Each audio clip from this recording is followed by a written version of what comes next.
Hello दोस्तों, कैसे हो आप लोग।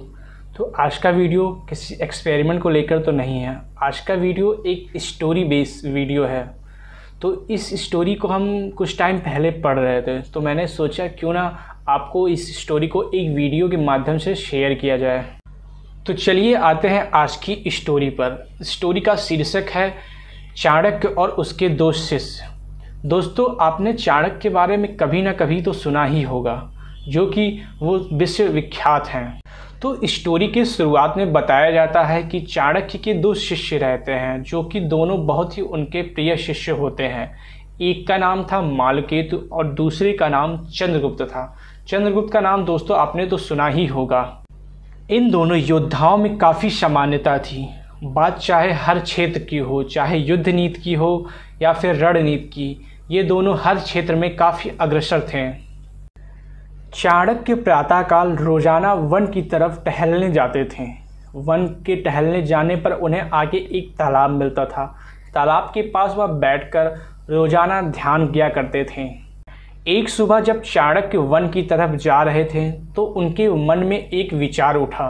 उन्होंने सोचा क्यों ना अपने दोनों प्रिय शिष्यों की परीक्षा ली जाए।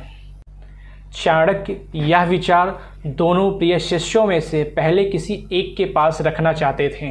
उन्होंने इस विचार को सुनाने के लिए पहले मालकेतु को अपने पास बुलाया। उन्होंने मालकेतु से कहा कि मैं एक माला, जो कि एकदम गले के सामान्य बराबर रहता है, उस माला को मैं चंद्रगुप्त को दे दूंगा, जिसे वह धारण कर लेगा। लेकिन शर्त यह है कि जब वह सो रहा होगा, बिना उसकी निद्रा भंग किए हुए उस माला को तुम्हें प्राप्त करना हो। अगर यह शर्त तुमने पूरा कर दिया तो मैं तुम्हें इस राज्य का राजकुमार घोषित कर दूंगा। इस शर्त को सुनकर मालकेतु मन में बहुत ही प्रसन्न हो उठे। फिर मालकेतु यह शर्त सुनकर वहां से चले गए। उन्होंने इस शर्त को पूरा करने के लिए अपने मन में विचार बनाना शुरू कर दिया। उन्होंने सोचा जब चंद्रगुप्त सो रहे होंगे तब उनके शयन कक्ष में जाकर मैं यह माला प्राप्त कर लूँगा। पर उन्हें ये नहीं पता था इस माला को प्राप्त करना इतना भी आसान नहीं था। जब चंद्रगुप्त अपने विश्राम कक्ष में सो रहे थे तब चुपके से मालकेतु उनके विश्राम कक्ष में जा पहुँचते हैं। पहुँचने के बाद उन्होंने सोचा कि माला को मैं बहुत आसानी से प्राप्त कर लूँगा, पर ऐसा कुछ नहीं था। उन्होंने अथक प्रयास किया उस माला को प्राप्त करने के लिए, पर वह अपने प्रयास में असफल रहे। पूरी रात प्रयास करने के बावजूद भी मालकेतु के हाथ में कुछ नहीं लगा और वह निराशाजनक होकर वापस लौट गए। सुबह जब हुआ तो मालकेतु चाणक्य के पास गए और बोले, गुरुजी, मेरे से यह चीज़ नहीं हो पाया। मैंने बहुत ही प्रयास किया, पर बिना उसे निद्रा भंग किए हुए मैं उस माला को प्राप्त नहीं कर पाया। चाणक्य मन ही मन उनकी बात सुनकर मुस्कुरा के वहाँ से चले गए। अगले प्रातःकाल उन्होंने चंद्रगुप्त मौर्य को बुलाया और वही सारी बातें उनको भी सुनाई। चाणक्य मालकेतु की बात सुनकर मन ही मन मुस्कुराए और वहां से चले गए।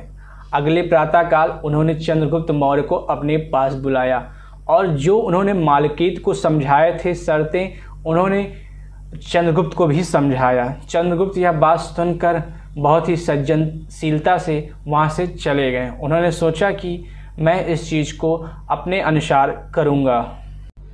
फिर उसी रात जब मालकेतु विश्राम कर रहा था तब चंद्रगुप्त उसके कक्ष में चले गए। उन्होंने भी सेम प्रयास जैसा मालकेतु ने किया था, उन्होंने भी वह प्रयास बहुत किया, पर वो भी इस चीज़ में असफल रहे।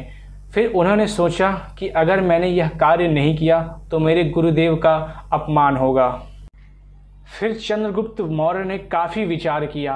विचार करने के बाद उन्होंने एक ही झटके में म्यान से तलवार निकाला और उसके सर पे एक बार में उसका सर धड़ से अलग कर दिया और मोतियों की माला लेकर वह अपने गुरु चाणक्य के पास जा खड़े हुए। फिर मैंने सोचा कि इसका सर धड़ से अलग करने पर ही मुझे इस मोतियों की माला की प्राप्ति होगी, तो मैंने वही किया। उसके बाद मोतियों की माला लेकर आपके शर्त के अनुसार मैं आपके पास आ खड़ा हुआ हूँ। चाणक्य मुस्कुराते हुए चंद्रगुप्त से बोलते हैं, शिष्य, जो तुमने किया वो बिल्कुल सही किया, क्योंकि इस शर्त के अनुसार एक केवल यही उपाय थी जो तुमने किया है, उसके साथ ही इस मोतियों की माला को प्राप्त किया जा सकता था। दोस्तों बताइएगा आज की कहानी आपको कैसी लगी, और अगर आप चैनल पर नए हो तो प्लीज़ चैनल को सब्सक्राइब करिएगा।